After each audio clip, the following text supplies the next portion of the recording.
would you guys please do a little introduction and tell us about what you're doing today in Lightning for Business?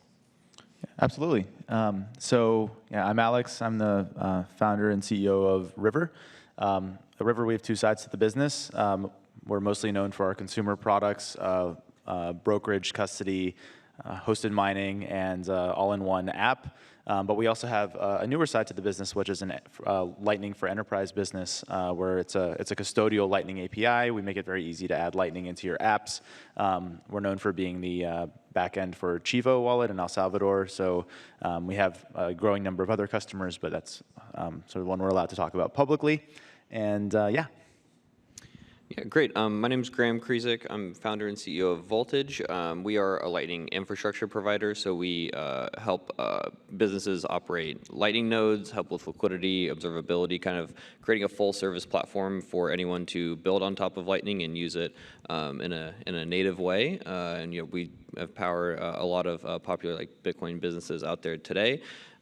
Yeah, and excited to talk about how we can add Lightning into more businesses. Excellent. So hopefully you guys can tell that you have two excellent people here to talk about the Lightning Network, both with diverse experiences in helping businesses in different ways. One thing you should know is I was joined with these two guys down in Orlando at the MicroStrategy event a couple of weeks ago, and Alex did a presentation really sort of introducing thousands of people to the Lightning Network for the first time. Saying, hey, what is Lightning 101? I know this audience is a little sort of further down the path, but I asked Alex just to kind of give here's the elevator pitch for Lightning, just to make sure everybody kind of understands what is so impactful about this technology and what it can mean for business. Yeah, and I'll keep it brief because I think probably most people in here have a good sense of what Lightning is. But the way I like to describe it is, the Bitcoin blockchain is sort of like the Federal Reserve. It's slow. You move large amounts of money through it. It's the settlement layer for everybody at the end of the day. The Lightning Network is like the Visa. But unlike Visa, it's open. It's a completely open network. It's like TCP IP for money. And it's not just a faster way to send money. It's actually going to have a lot of second and third order implications that are hard to predict. And I'm sure Graham will have some very interesting insights into some brand new business models that will be opened up because of this. Yeah, so I wanted to give an example. So at Synota, one thing that we're building is using Lightning to basically enable instant settlement of energy contracts. And so what that really unlocks in the energy space is the fact that you can kind of shape everything that we know about accounting for energy. In fact, we talk about not even creating a bill anymore. It's just receipts for energy. And so thinking about that, it's a way to really save money to the consumers, save time and resources at the energy company level. And so here's just one way to unlock value in businesses. So now I want to ask Graham to tell everybody sort of what are some of the other sort of new business models, but also existing businesses that he sees on the horizon from who he works with today. Yeah, it's a great question, and I think that it's helpful to really think through okay, how are people using this, and then I think that it opens up a lot of ideas for new things as well. Customers that are using us today use us for a lot of different use cases. So we have companies like gaming companies. I like to shout out Thunder Games a lot. They are adding Bitcoin into their mobile games and reward users for playing, and it enables you to do it in a very easy way, very cheap way as well, so users can get rewarded in small amounts of money, but very frequently. And then we're also we've seen a lot of traditional fiat companies coming to us as well because they understand that Bitcoin and Lightning is truly a superior method of sending payments, and they can cut operational costs significantly by just using this instead of the Swift network or ACHs or anything like that. So we see both inside of creating new experiences where people can have a very direct relationship, consumer to creator, as well as traditional companies that just want to make things cheaper, just transact and just save money and use a network that has instant settlement, near zero fees, and can really enhance what they're already doing. Alex, any applications existing or new businesses that you're aware of or think are really interesting? Yeah, so there's a whole like array of new business models that I find really exciting. But so one of the ones that I think I'm actually most excited about is allowing existing exchanges and custodial financial applications to just be completely intercompatible with seamless user experiences for moving funds between them. I see a future where you can move Bitcoin between any exchange and any payment app using a very human, intuitive layer like Lightning addresses, and every app can just send money to each other, and there's no 30-minute waits for your on-chain transaction to confirm. If you're a fintech, if any of you run fintech apps, you know how much drop-off you'll see when there's delays from sort of funding your account to actually using your product. Right now, that delay is like 30 minutes or more for exchanges for when sending Bitcoin to your account. Taking that to zero is like a 10x order of magnitude improvement in the user experience for Bitcoin. So that's one of the things I'm actually interested in the most right now, because it's sort of the most right in front of us. It's like the clear first step. Yeah.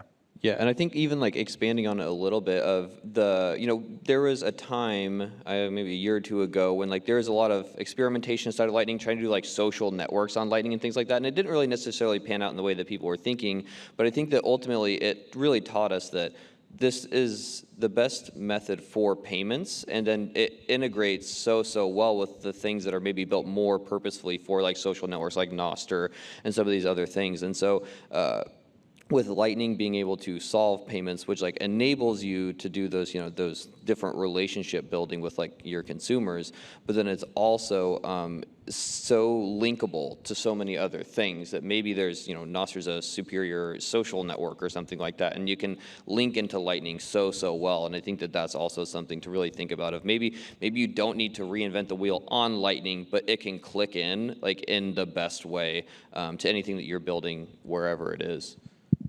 And maybe just to add one more thing, I think Lightning is, I think what we're seeing in the markets is the realization that Bitcoin is king. The speculative gambling of sort of the long tail of cryptos is, it's made money in the past, but I think what a lot of the exchanges are realizing is they need to become more than just that, right? They need to get people using their app for real world, like valuable use cases beyond financial speculation. And every crypto on-ramp around the world is starting to realize, like, well, if Bitcoin actually becomes this medium of exchange, then they actually can be the wallet, the consumer wallet for their users, and they have this wallet share now. And so, as more and more of these exchanges add Lightning, I think what they'll realize is more and more that they're going to start looking more like wallets and less like exchanges over the years to come. Okay, so you said something that I think is really fascinating when we talk about Lightning in the context of Bitcoin 2023. So with every currency, there's three legs to that stool. You have store of value, medium of exchange, and unit of account. And Lightning is, for a lot of companies that are emerging, becoming this medium of exchange. So I wonder if either of you want to just kind of talk about how important that is to the broader ecosystem for Bitcoin to become a medium of exchange. Yeah, I mean, I think it goes back to enabling like so like Bitcoin has all these values, right, of the censorship resistance, like the hard money, all of those things, and that's incredibly important. But it's not as it's hard when you don't have this medium of exchange aspect, right? Like gold or something. It's like great, it's store value or something, but like you can't really transact with it. And so it is incredibly important to have this easily be able to use as a medium of exchange, and that's what essentially Lightning is enabling.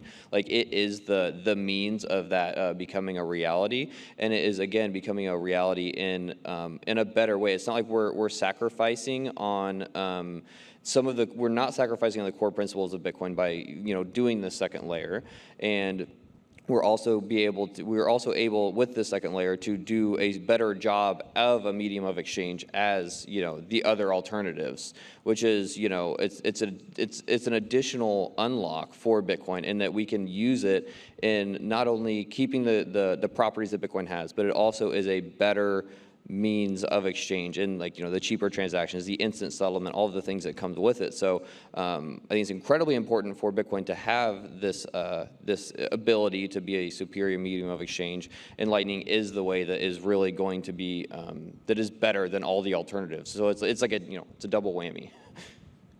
And then I might just add one thing. I think it's also important to be realistic. So I think Lightning I completely agree with Graham in that Lightning is really going to be what drives Bitcoin's adoption more and more as a medium of exchange. But also what we see is most of the world still wants dollars. And the most popular sort of rail right now is actually like Tether on Tron. And so people don't really care at the end of the day, like what rails are moving their money. And at the end of the day, like what we're building has to be better than the alternatives. And so I actually see this world where over time, Lightning takes Bitcoin more and more into this world of being it's what I believe is the end vision of Bitcoin is the global reserve currency. But I think the path there is not going to be it's not going to be overnight.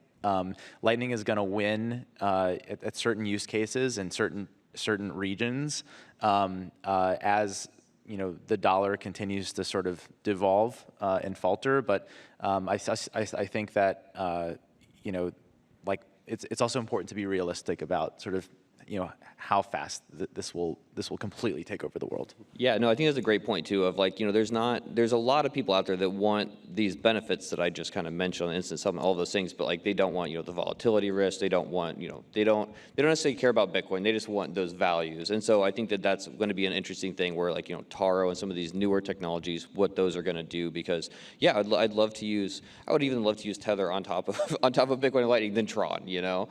So I think that's an exciting thing to look out for. And maybe for those of the audience who don't know what Taro is or Taproot Assets as it is now called, is it a way to? It's okay. It's a way to. It's something developed by Lightning Labs. Neither of us up here, but it's an idea to allow other assets to be transacted on the Lightning network, such as a stable coin like a USDC or a Tether. It's a pretty promising idea, and really interested to see how that evolves. Okay, so you guys have brought a number of businesses on to Lightning, enabling them to benefit from the properties and features that it has. My question to you both would be, what is it like for a business that is Lightning curious? They come to you, they say, hey, I want to learn about this, I want to get onto the Lightning network. From each of your perspectives and your platforms, kind of walk folks through what does that look like? Yeah, so that's a really good question, and I love Michael Saylor at the MicroStrategy event kind of touched on this a little bit too, and I think that really it starts with what are you trying to do as a business or a product, and then start figure out how do you fit Lightning into that, and then kind of look at how do you implement it. So understanding the ways that you want to use Lightning, how can it create a new experience in your application? How can you use it for efficiency gains or something? And then come talk to a company like myself, Alex, or whoever. We can help you in that ideation, but ultimately there's so many different ways to integrate Lightning and to build things out in a self-custodial way where there's LDK and things of building it into a mobile app.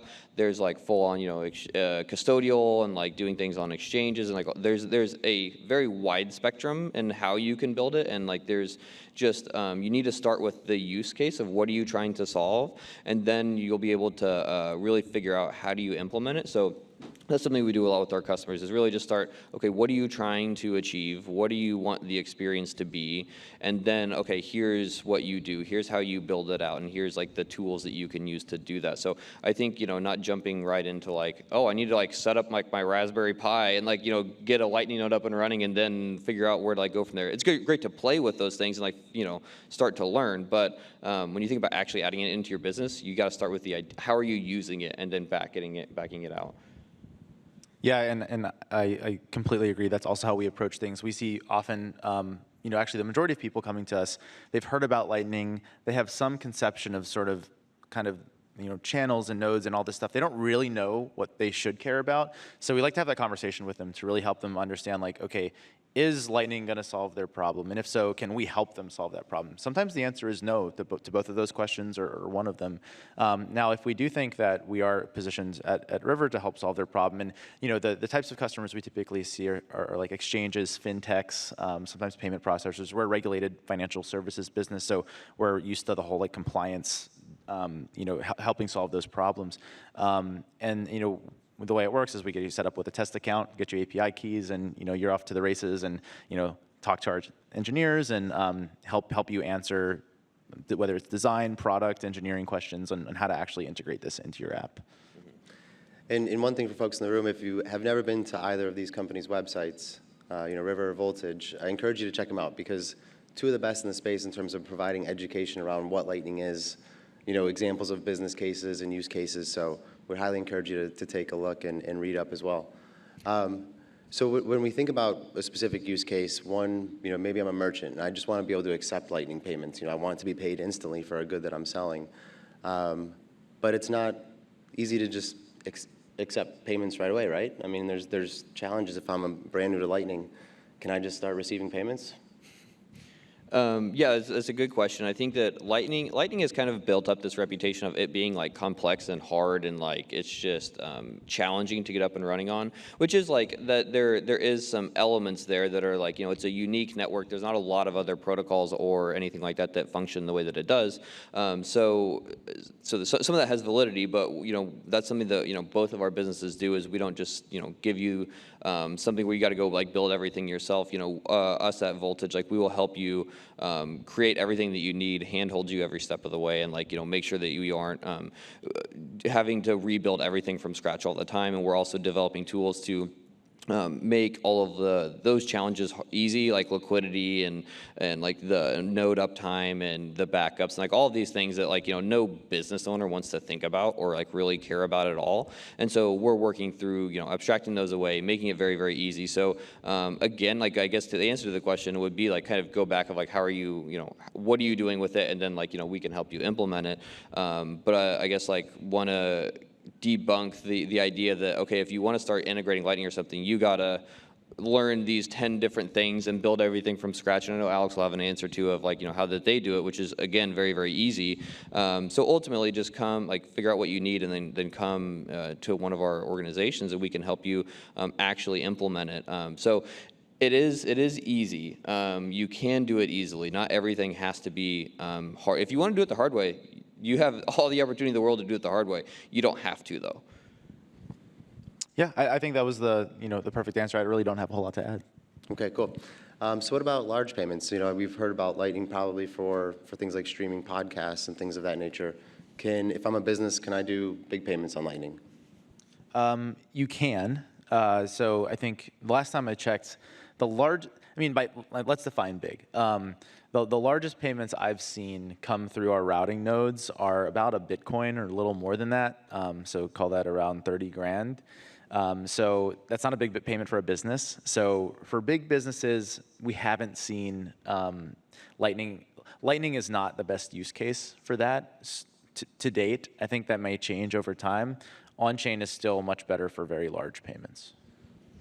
Yeah, I think that's valid, but it's also, I think, important to think like if you're trying to send like a 5 Bitcoin payment through like 4 different nodes on the network, you're gonna have a bad time. It just probably won't work. And so so yes, in a general sense of sending payments through the network, really large is just not feasible today. But there's also the opportunity in things like what like Synota is doing of like if you have just a direct channel to like bank to bank or something, you could open up a 1,000 Bitcoin channel and send 5 Bitcoin payments through it, like no problem. Not saying that that's necessarily out there in the wild today, but feasibly, if you're trying to do a bunch of like routing or if you have to do a bunch of pathfinding and things like that, yeah, you're probably big payments don't make sense in that context. But I think that there's also opportunity in doing inside of if you're a more controlled environment than kind of just going out to the greater network, I think there's more opportunity for that. Cool. All right, so then just to kind of wrap things up, again, thinking from a business context, maybe, you want to receive Bitcoin, or, use the Lightning Network, but you also need local fiat to operate your business, to cover other expenses, to pay your employees. How do you all sort of see, we've talked about other assets on the network, but when we talk about specifically local fiat currency, USD in the US, of course, how do your businesses enable that? What do you see customers needing today? So we have another side to the business at River, which is brokerage. So at River, we do have the ability to not only accept Lightning payments, but also convert that to fiat. One thing I think that's cool about the Lightning Network is it's connecting all of the fiat on and off ramps with a very, with a standard protocol. And so I think that's going to be very powerful. So yeah. Yeah, no, I think it's, I mean, when you think about like, fiat on off ramps and stuff, we're partnering with folks like to provide that service. And so it's definitely, very valid and very helpful. Like not everyone comes and just has a bunch of Bitcoin that they just, okay, let's just go put it in channels or something. They usually need to, come in and out. Not everyone accepts Bitcoin for all bills either. You probably need to like go to fiat to pay a bill or something. So there is, a lot of opportunity for that as well. But I think like it's also, I encourage people to use Bitcoin like natively as much as possible, because like as soon as you start to go in and out of fiat services, you lose a lot of the benefits of that instant settlement, that censorship resistance, all the benefits that come with Bitcoin. You kind of, as soon as you exit Bitcoin, go back into fiat, those are gone. So there's some realistic times where you definitely need to go in and out of fiat, but I think the more that you can integrate directly Bitcoin into the business or use case, the better. Fantastic. Well, everybody, let's give a round of applause for these two gentlemen. Thank you for your time. Thank you. Thank you, Miami, for the last 3 years in this amazing city. The whole world shut down, but Miami welcomed us with open arms. We want to show Bitcoin to the whole world. We are taking the conference on the road to set the stage for Bitcoin in a new city.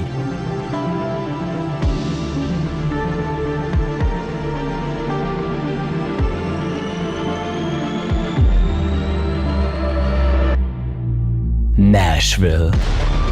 Bitcoin 2024 is coming to Nashville in Tennessee, a city that is known as a music and freedom city. Bitcoin 2024 in Nashville from July 25th to 27th.